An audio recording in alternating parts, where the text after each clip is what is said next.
Aniya na ang mga dagkong balita sa Balitang Bisdak karong Huwebes.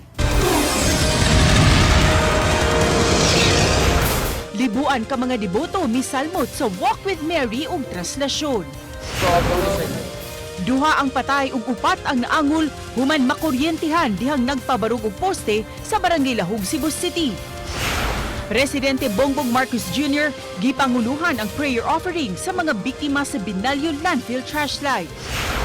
Ug pag-abot sa mga balikbayan ug turista nga makisinulog, mainitong gisugat sa airport. Kini ang GMA Regional TV, Balitang Bisdak. Maayong hapon, ako si Cecil Kibod Castro.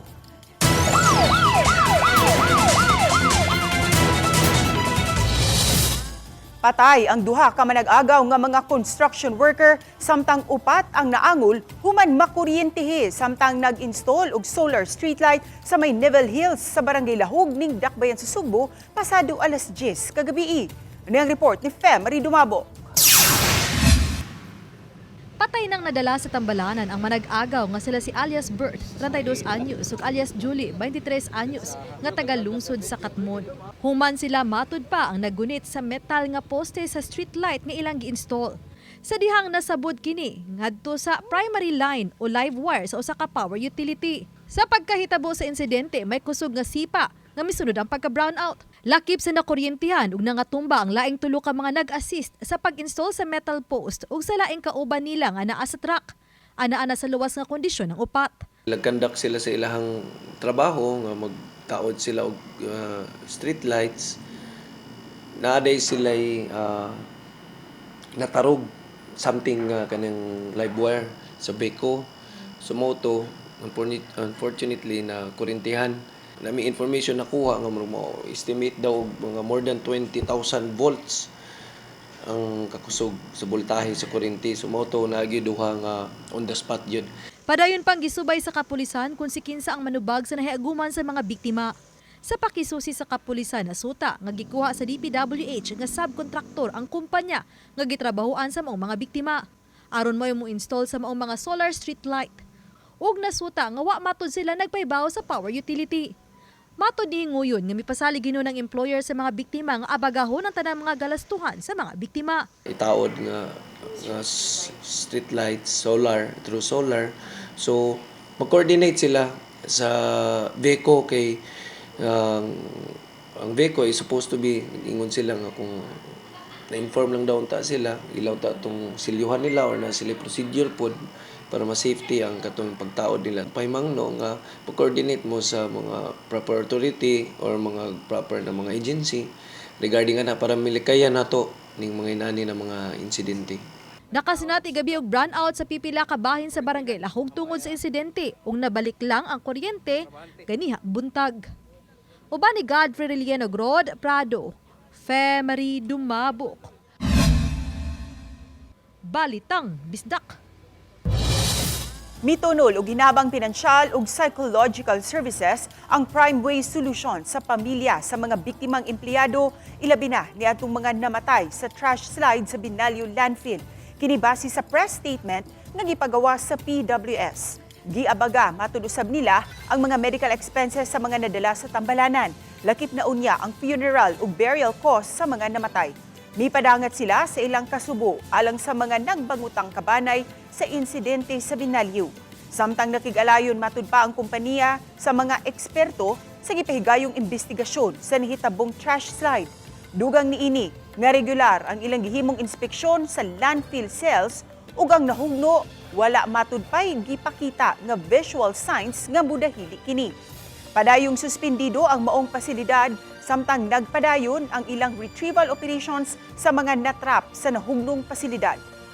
Dugang pa sa PWS nga mituman sila sa gi-issue sa DENR nga cease and desist order. Samtang giklaro niini nga sukad na acquire nila ang maong pasilidad niadtong tuig 2023, mipatuman dayon sila og advanced material recovery facility ug uban pang mga sistema ug prioridad nila ang kaluwasan sa ilang mga empleyado. Padayon ang fluvial procession bisan pa sa hulga sa Bagyong Ada. Kini ang gitugan sa Coast Guard Central Cebu. Ano ang report ni Fem Marie Dumabo? Nagtagbo ganihang buntag ang kadagwan sa Pag-asa Visayas ug Philippine Coast Guard Central Cebu aron sa pagpakisayod sa Coast Guard sa dagan sa panahon at tulon niya sa pagpahigayon sa fluvial procession karong Sabado. Ug mato di Coast Guard Central Cebu Commander Captain Jerome Lozada nga nasuta nila gikan sa Pag-asa nga sa pagkakaron nakita nga dili ra maapektuhan ang Subo sa bagyong Ada. Hinungdan nga padayon ra ang nahaunang nasabutan kalabot sa fluvial procession karong Sabado, bispira sa kapistahan sa Balaang Bata. Na ay mga gamay lang gustiness or winds, and then yung mga alon sad, mga waves, medyo ubos naman sad. Manageable siya, considerable siya, not warranting cancellation or anything when it comes to sea travel. Even without storm signal, if na ay gale warning or na ay low pressure area, magdepende sa forecast from Pag-asa if certain sizes of vessels will not be allowed to travel. Misaka ang gidaghanon sa mga mosalmot sa fluvial procession in Tuiga, itandi sa miaging tuig. Base sa talaan sa Coast Guard, anaa sa 136 ka mga barko o 256 ka mga motorbangka ang mosalmot sa fluvial procession o moabot sa 392 tanan nga mga sakyan ng pandagat ang nagparehistro sa Coast Guard nga mosalmot sa fluvial procession. Taas kini sa 329 ka mga nagparehistro nga vessel sa niaging tuig. Ug aron kalikayan ang disgrasya, sama na lang sa panagbangga sa mga motorbangka nga mugukod sa galyon. Ning tuiga nasabutan nga did-an na ang tanang motorbangka nga mulawig paingon sa Mactan Channel. Magpaabot lang sila sa dagat haduol sa dakong hotel sa may South Road Properties. Strictly allowing lang katong mga na-registered lang na motorbangka, no? So for those who have plans na katong wala maka-register to join, please ayaw na lang jud tagkuan salmot sa fluvial procession, because we have a lot of marshals and we have given a directive na if ever there are watercrafts or motorbangkas that will join without proper authority, will be issuing violations to these bangkas, and they will be paying penalties and fees for this. Wala usay mga barko atol sa fluvial procession nga tugutang makadunggo sa mga pantalan sa dakbayan sa Subo. Sugod sa alas 4 sa kadlawon hangtod na sa alas 9 sa buntag karong Sabado. Subli usab gipahinumduman ang mga mukuyog sa fluvial procession nga mosunod lang gyud sa lagda alang sa malinawon, sadya ug malampuson nga pagpahigayon sa fluvial procession. Uban ni Godfrey Rilien ug Rod Prado, Femery Dumabok. Balitang Bisdak.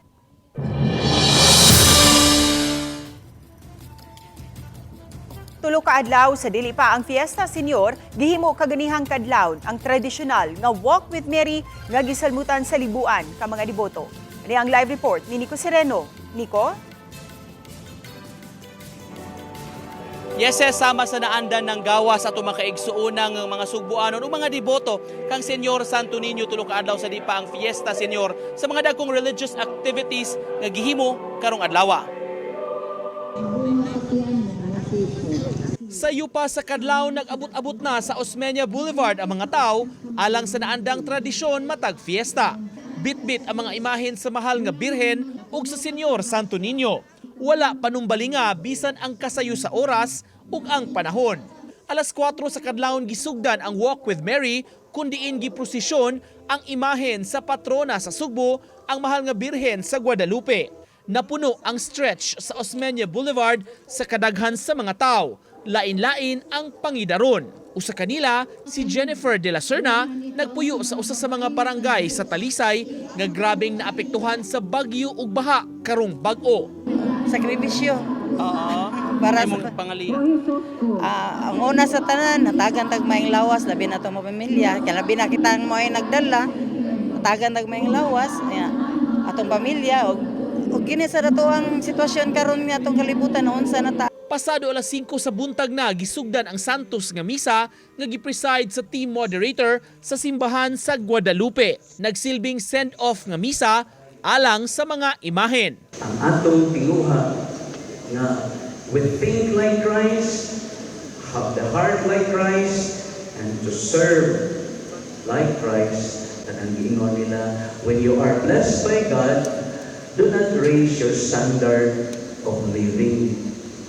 When you are blessed by God, bless or raise your standard of sharing. Alas 7 na sa buntag na pagawas ang duha ka mga imahen alang sa ilang panaw sa himuon nga traslasyon. Samtang sa kalihukan kaganihang kadlawon, gikan sa Walk with Mary, gibana-bana sa CDRRMO, muabot sa 152,000 ka mga tao ang misalmot. Doon na pa'y muabot 64,000 nga miistar palibot sa Basilica. Gihulagway sa PNP, generally peaceful ang kalihukan. Generally peaceful, walay major nga incident niya nahitabo all throughout the sugad ganina sa procession and up to translasyon.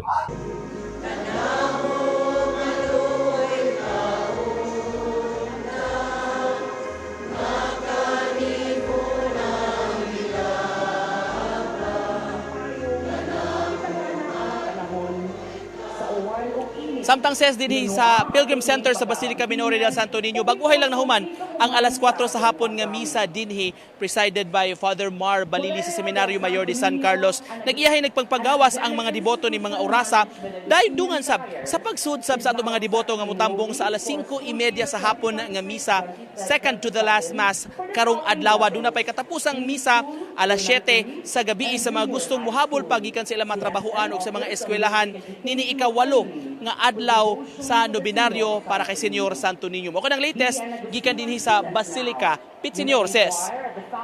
Dagang salamat og Pit Senyor Nico Sereno. Samtang pagkahuman sa Walk with Mary, gipahigayon ang misa de traslasyon nga nagsilbing stand of mass sa mga imahe nila ni Senyor Santo Niño ug sa mahal nga Birhen sa Guadalupe. Si Luan Mirondina sa detalye.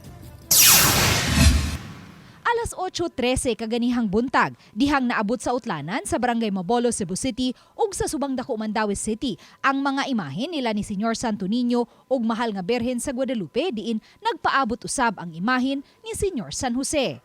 Dayag ang kainit sa paghangop sa mga deboto nga nanagatang daplin sa karsada. Ang mag-apuhang rosa ug abaya lakip sa mga sayo kaayo nga nagatang sa pag-agi sa balaang bata uban sa Birhen sa Guadalupe. Sugat, kalipay na mo ba? Wawag ang mahal nga Birhen sa Senyor Santo Niño Iposisyon. Human formal nga na-turnover ni Cebu City Mayor Nestor Archival ang mga imahen sa Senyor Santo Niño ug sa Birhen sa Guadalupe ngadto kang Mandaue City Mayor Jonky Uano, gisunodayon ang traslasyon sa Sagrada Familia paingon sa National Shrine of St. Joseph sa Barangay Sentro, Mandaue. Sa rota nga giagian sa traslasyon, may mga deboto usab nga tuyong nimuntar og altar alang sa mga imahen sa balaang bata. Mga alas 9:20 na sa buntag naabot sa National Shrine of St. Joseph ang mga imahen sa Sagrada Familia, diin gisunodayon ang usa ka santos nga misa.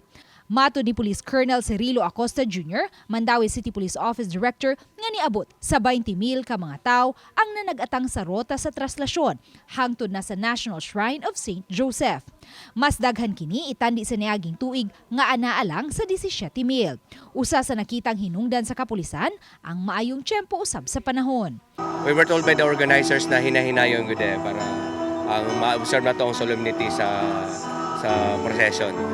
Og ma-enjoy po sa atong mga tao, atong mga deboto, ang mga devotees, ang paglantaw sa atong sacred images.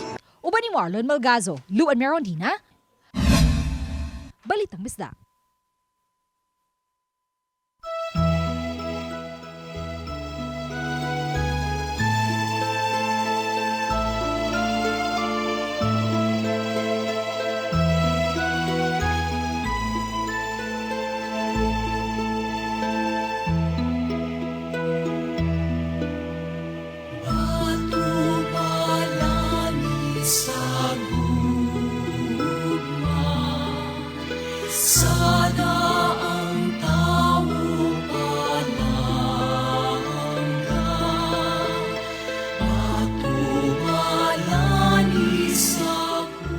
Kini ang GMA Regional TV, Balitang Bisdak.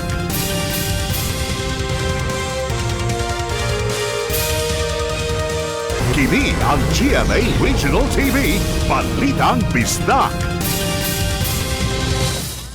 Pipila ka mga biyahe gikan sa pantalan sa Subo, gikan silar epekto sa Tropical Depression Ada. Bisan kun walay lugar sa Central Visayas nga ubos sa tropical cyclone signal kay ato ara sa pipila ka parte si Eastern Visayas. Apan may mga biyahe gikan dinhi sa Sugbo padung sa Calbayog City sa lalawigan sa Samar nga ubos sa signal number 1. Maong kanselado ang mga biyahe. Samtang sa Pantalan sa Bohol, may mga biyahe usab sa Pantalan sa Ubay padung sa Leyte ang gikanselar karon. Samtang ang Cebu Coast Guard adunay pahimangno sa mga gagmayng sakayang pandagat. Although wala tayo storm signal right now, atong advice sa atong mga kababayan nga mananagat, especially kaning mga gagmay nga motorbangka nga let us observe yung weather or sea condition and mag-update sa mga nearest Coast Guard offices. Gipaniguro ni Presidente Bongbong Marcos Jr. ang transparency ug accountability sa nahitabong Binalyo trash slide tragedy. Ano ang report ni Alan Domingo? Nahimong pinasidunggang dinapit ang presidente sa usa ka kalihukan sa lungsod sa Balamban apan sa wa pasugdi ang iyang pamahayag migahin una kini og jutay kahilom alang sa pag-ampo sa mga namatay sa Binalyo tragedy. Alas 4 karon ng hapon niabot na sa 24 ang namatay ug 12 ang padayong gipangita nga natabunan sa nahugnong istruktura. Let us take a moment of silence for the victims of the landfill incident in Barangay Binalyo, Cebu City last January 08. As search and rescue operations continue, we offer our prayers for the souls of the departed and strength to their grieving families. Gipaniguro sa presidente nga ang gobyerno mihimo sa tanan nga matabangan ang mga biktima nga gihulagway niyang compassionate assistance sa mga nakalas ug sa nahabilin nga mga pamilya. Apil usab ang transparency ug accountability sa angayang manubag sa nahitabo. Please be assured that the government is taking all necessary measures to ensure safety, transparency, accountability, and compassionate assistance. Burial support and other forms of aid are now being directed to those who have been affected by this tragedy. Let us stand in solidarity with our fellow Filipinos during this difficult time. Samtang wala palibkasa sa gamhanan sa dakbayan ang search and rescue sa mga nahabilin sa Ground Zero. Kauban si Clover Lumayag, ako si Alan Domingo. Balitag Bisdak.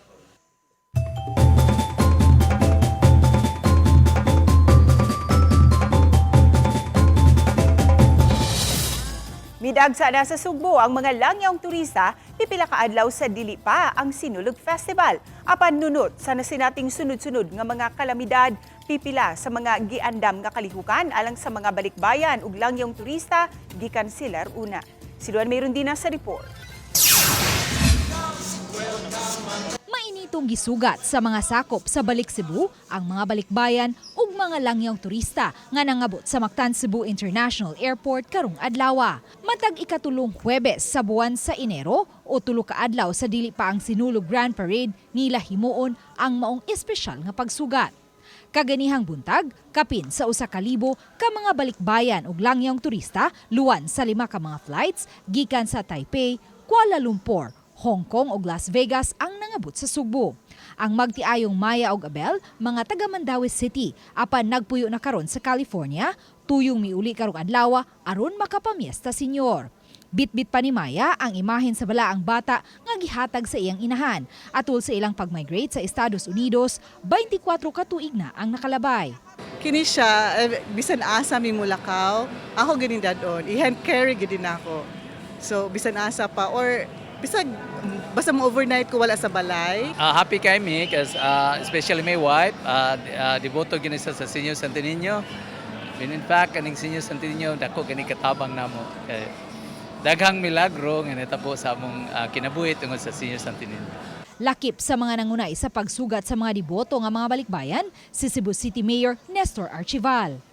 Usa sa mga pa-welcome treat alang sa ato ang mga balikbayan ug sa mga langyawng turista, kining palibreng ice cream gikan sa Cebu Tourism Stakeholders. Diin mamahimong makapili og 3 ka flavors ang ato ang mga guests sa airport. Naay ube, mango graham ug Choco Fudge. Matod ni Teta Baad, chairperson sa Balik Cebu ug usa sa mga commissioner sa Cebu City Tourism Office nga isip pagsimpatiya sa mga nabiktima sa sunod-sunod nga mga kalamidad dinhi sa Sugbo, gikanselar karong tuiga ang grand dinner ug cultural show nga sagad ipahigayon matag Huwebes sa gabii sa usa ka dakong mall sa Cebu City. We decided not to hold it, out of sensitivity to their plight. So instead of that, we reformatted the program and included the Balikbayans in the mall-wide activities of the sponsor. So they're given a passport as a guide, where to go, what to do, where to eat, what activities they can enjoy. Sa Pikas Bahin, gitataw usab ni Mactan Cebu International Airport General Manager Julius Neri Jr. nga naayom-ayom na ang nagubang air conditioning unit nga nahimong suliran sa airport. Disyembre sa miaging tuig dihang nasinati ang suliran sa air conditioning unit sa airport. The addressing of that was not just repairing, it is adding cooling capacity. So, ongoing now are two projects to add 160 tons of cooling capacity in Terminal 1, another 160 tons of cooling capacity in Terminal 2. Uban ni Marlon Malgazo, Luan Merondina, Balitang Bisdak.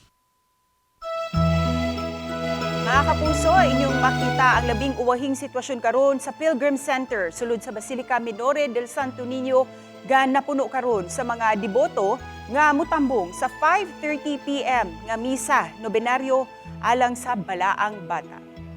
Dugang detalye sa pagbalik sa Balitang Bisdak.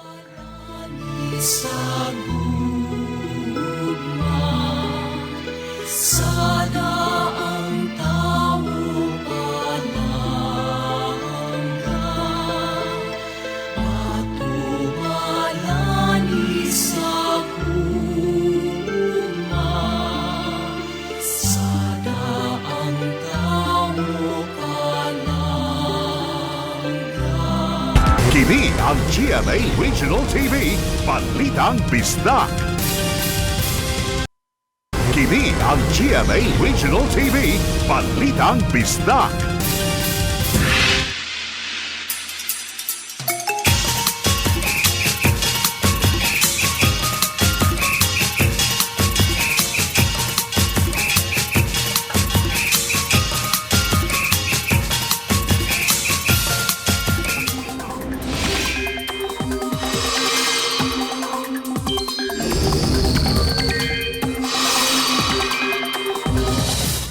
Nagkakusog ang Bagyong Ada ug napunan ang mga lugar nga gipaubos sa wind signal. Katapusang nabantayan ang sentro sa Bagyong Ada sa gilayong 420 kilometers sa sidlakang bahin sa Surigao City. Matod sa Pag-asa, posible kining mukusog ug mamahimong tropical storm sa mosunod nga mga adlaw.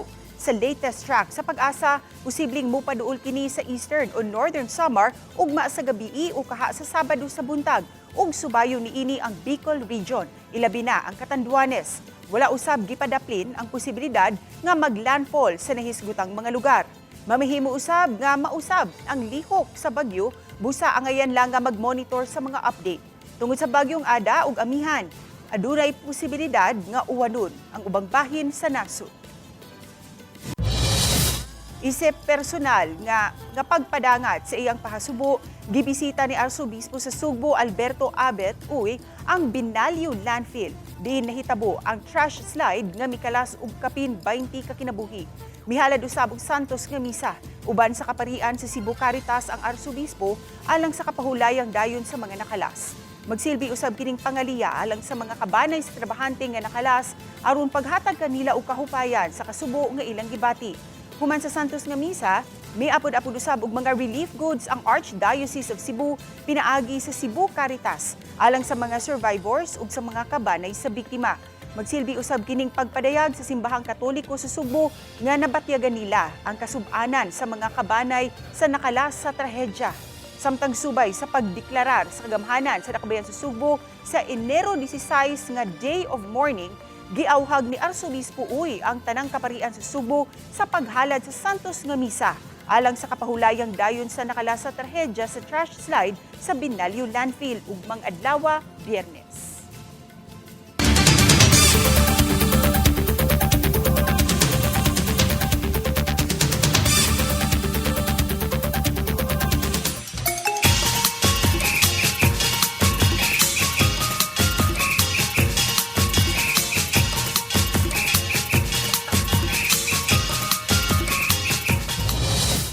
Nagtinguha ang Lapu-Lapu City LGU nga makabalik na paglabay ang syudad sa ilang mga basura sa usa ka pribadong landfill facility sa lungsod sa Konsolasyon.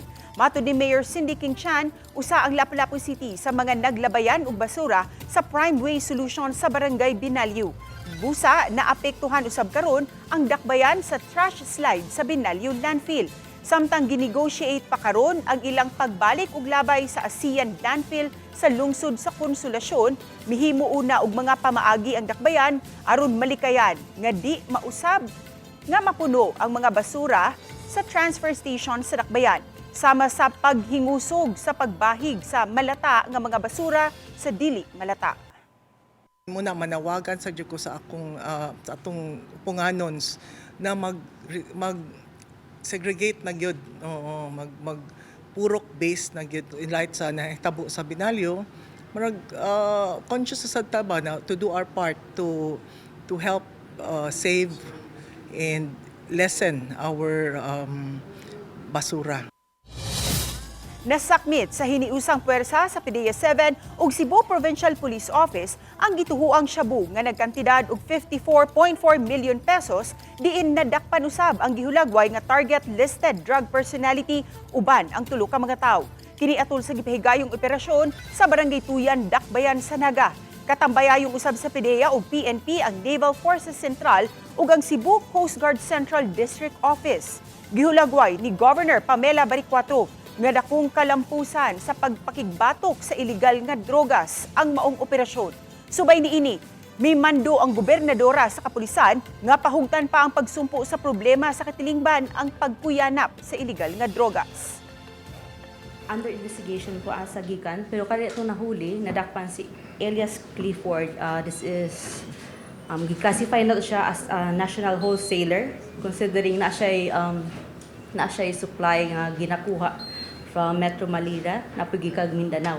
We will make sure that every nook and corner of the province of Cebu will be free from any form of illegal drugs, that be shabu, marijuana, or illegal substance. Ang akong directive nila, ipadayon ang pagkukod ani mga illegal drug operators diri sa probinsya sa Cebu. And you're warning to those involved in illegal drug operation? You know who you are. It will be a matter of time. There will be a day of reckoning for you. Gipahigayon ang pagbendisyon ug send-off ceremony alang sa 1,717 security forces ug operational assets sa Panglao, Bohol. Kabahin kini sa pagpangandam alang sa Association of Southeast Asian Nations Summit sunod simana sa Panglao, Bohol.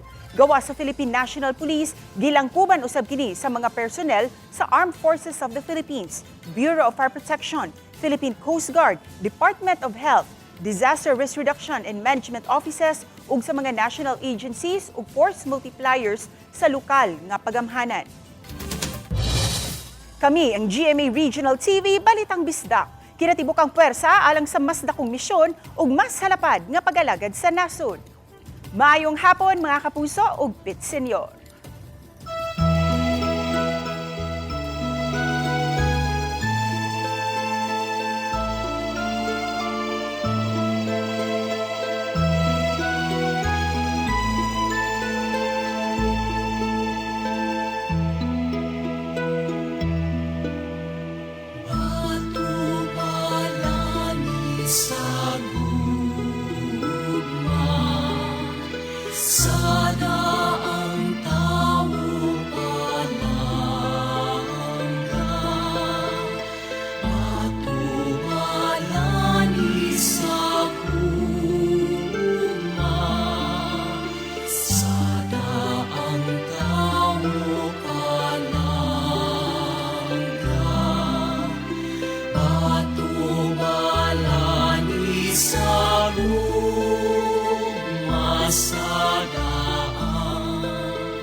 Kanamo